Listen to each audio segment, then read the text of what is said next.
warahmatullahi wabarakatuh. Salam sejahtera buat kita semua. Baiklah, pada kesempatan hari ini kita masuk ke materi kuliah tentang penyakit tanaman hutan.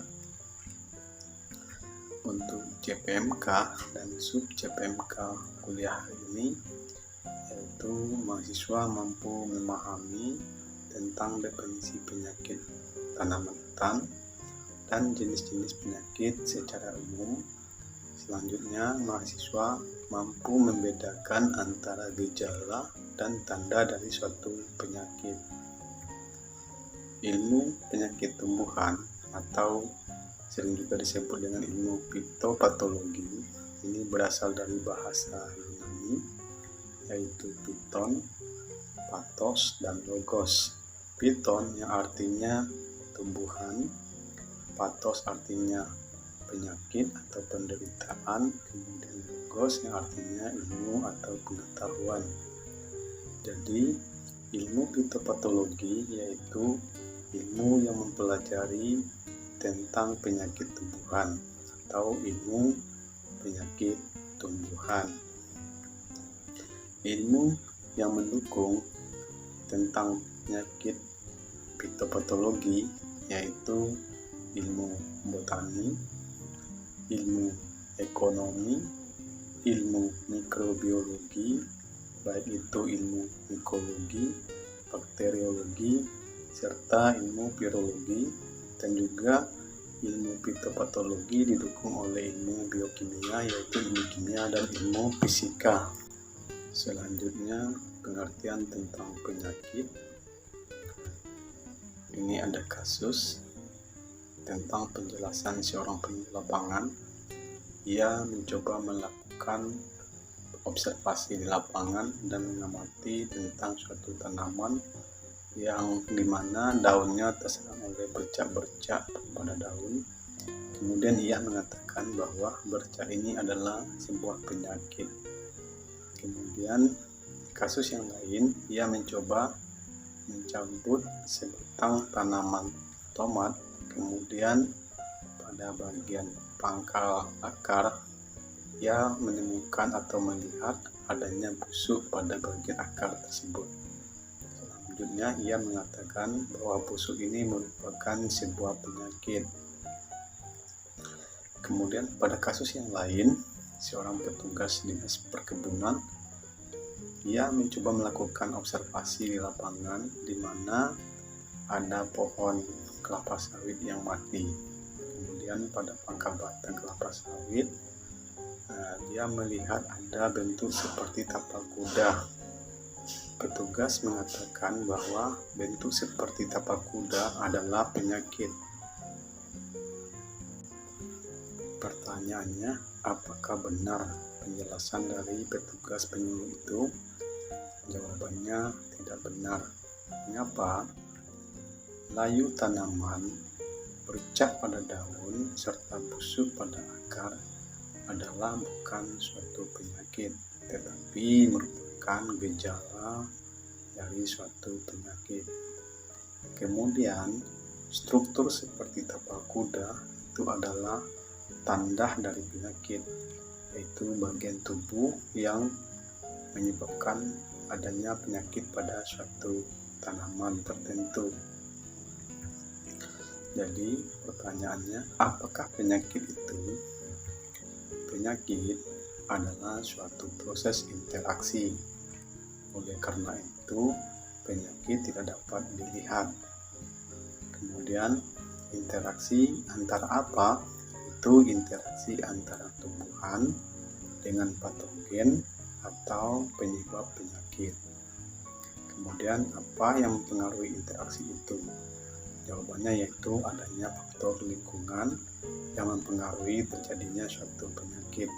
Kemudian, apa akibat dari interaksi itu? Yaitu adanya gangguan atau penyimpangan fisiologi atau struktur pada tumbuhan sehingga tanaman itu menjadi tidak berfungsi atau berkembang sebagaimana mestinya atau kondisi yang normal, sehingga tanaman tersebut menjadi sakit. Jadi definisi dari penyakit adalah proses interaksi antara tumbuhan dengan patogen yang dipengaruhi oleh lingkungan dan mengakibatkan gangguan atau penyimpangan fisiologi dan atau struktur tumbuhan. Kemudian jenis penyakit secara umum itu dibedakan menjadi dua, yaitu penyakit biotik dan penyakit abiotik. Penyakit biotik, interaksi antara tumbuhan dengan agen hayati atau jasad hidup dan juga virus, ini juga menyebabkan penyakit biotik atau istilahnya disebut juga dengan patogen penyebab penyakit tersebut. Nah, patogen-patogen yang dapat menyebabkan penyakit bisa kita lihat yaitu adanya jenis jamur, adanya bakteri, adanya virus, ada fitoplasma, protozoa, selanjutnya tumbuhan parasit dan nematoda. Nah, ini merupakan agen-agen yang menyebabkan tanaman itu menjadi sakit. Kemudian patogen dapat menular atau ditularkan dari tanaman yang sakit. Kemudian patogen dapat mengalami variabilitas. Variabilitas patogen yaitu perubahan sifat genetik dari patogen. Adanya pembentukan varian atau forma spesialis dan ras jamur, kemudian patofar bakteri, kemudian strain virus. Kemudian disebabkan oleh adanya cekaman faktor lingkungan. Ini juga bisa menyebabkan variabilitas dari patogen. Kemudian akan menimbulkan masalah dalam upaya pengendaliannya. Ini contoh penyakit biotik seperti bercak pada daun, penyebabnya yaitu jamur. Kemudian penyakit tepung juga disebabkan oleh jamur. Kemudian penyakit karat pada tanaman juga disebabkan oleh jamur. Kemudian layu juga disebabkan oleh patogen jamur ataupun bakteri. Kemudian penyakit busuk basah pada umbi, ini juga disebabkan oleh patogen bakteri. Kemudian penyakit CVVD pada tanaman jeruk, ini disebabkan oleh bakteri. Kemudian selanjutnya adanya mozaik pada daun tanaman tertentu, ini merupakan penyakit yang disebabkan oleh virus. Kemudian pada tanaman tertentu kita juga sering melihat adanya keriting pada daun, ini juga disebabkan oleh patogen virus. Selanjutnya tugro pada tanaman padi, ini juga disebabkan oleh virus. Selanjutnya penyakit bulu akar, ini disebabkan oleh patogen nematoda. Kemudian penyakit siste keemasan pada tanaman kentang, ini juga disebabkan oleh serangan dari patogen nematoda. Kemudian penyakit abiotik. Penyakit abiotik merupakan interaksi antara tumbuhan dengan agen abiotik, yaitu bukan dari patogen atau jasad atau agen hayati, tetapi lebih disebabkan oleh faktor lingkungan seperti ketidakseimbangan hara, adanya suhu tinggi ataupun rendah, kemudian lengas rendah, pencemaran udara, hujan asam. Nah, ini faktor-faktor lingkungan yang biasanya menyebabkan terjadinya penyakit abiotik pada tanaman tertentu.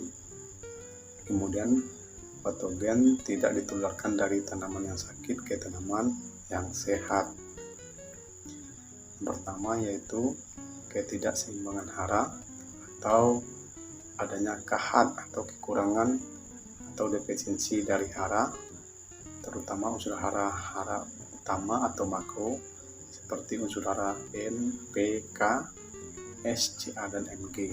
Kemudian juga adanya keracunan hara atau kelebihan unsur hara mikro atau unsur runut seperti Al, Fe, B, Cu, dan Co. Nah, apabila tanaman terlalu banyak diaplikasikan pupuk mikro sehingga dia akan menyebabkan keracunan. Ini juga bisa memberikan dampak negatif pada tanaman sehingga tanaman tersebut menjadi sakit. Selanjutnya, penyakit abiotik yang disebabkan oleh suhu tinggi. Ini disebabkan oleh radiasi dari panas, yaitu baik panas sinar matahari, yaitu adanya pemaparan langsung tanpa naungan atau pada lahan terbuka. Kemudian suhu tinggi juga bisa disebabkan oleh panas api atau pembakaran sampah atau api unggun di sekitar tanaman sehingga tanaman mengalami gejala daun yang terbakar atau istilahnya disebut dengan scorching. Kemudian penyakit abiotik yang lain yaitu pengaruh suhu rendah.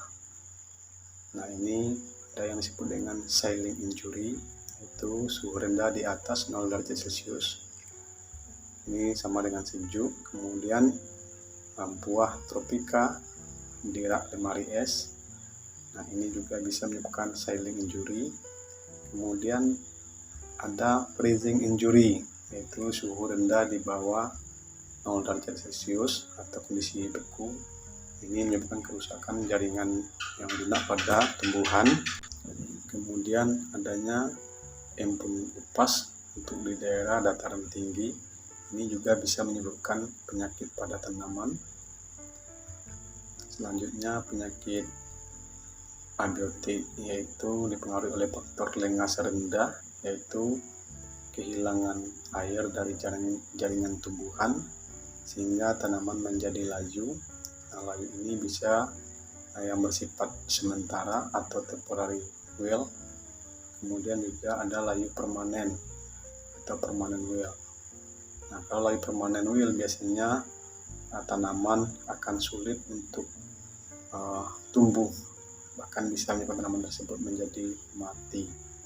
Kemudian kerusakan permukaan jaringan sehingga tanaman tadi bisa menjadi keriput, retak, dan pecah. Inilah faktor yang menyebabkan kerusakan atau penyakit abiotik yang terjadi pada tanaman akibat dari faktor lingkungan yang tidak terkendali. Selanjutnya penyebab penyakit abiotik yaitu adanya pencemaran udara seperti adanya jenis gas dan partikel. Nah, hal ini akan mempengaruhi secara langsung yaitu sebagai patogen abiotik, itu adanya kerusakan jaringan di dalam sel seperti adanya unsur SO2 atau hujan asam, kemudian adanya unsur NOx atau pada lapisan ozon. Kemudian secara tidak langsung yaitu sebagai predisposisi atau perubahan kondisi tanaman ya. Ini kondisi yang disebabkan oleh pencemaran udara sehingga tanaman bisa menjadi terganggu proses fisiologinya. Kemudian tumbuhan akan lebih rentan terhadap serangan patogen biotik. Kemudian secara tidak langsung yaitu adanya efek rumah kaca dan juga lubang ozon. Ini juga akan menyebabkan pencemaran terhadap lingkungan yang akan mempengaruhi kepada tanaman yang ada di sekitar. Nah, ini beberapa sumber referensi yang biasa digunakan untuk kuliah hari ini tentang penyakit tanaman hutan. Jadi adik mahasiswa bisa membaca referensi tersebut untuk menambah pengkayaan ilmu pengetahuan. Sekian untuk kuliah kita pada hari ini. Terima kasih, sampai ketemu pada pertemuan selanjutnya. Assalamualaikum warahmatullahi wabarakatuh.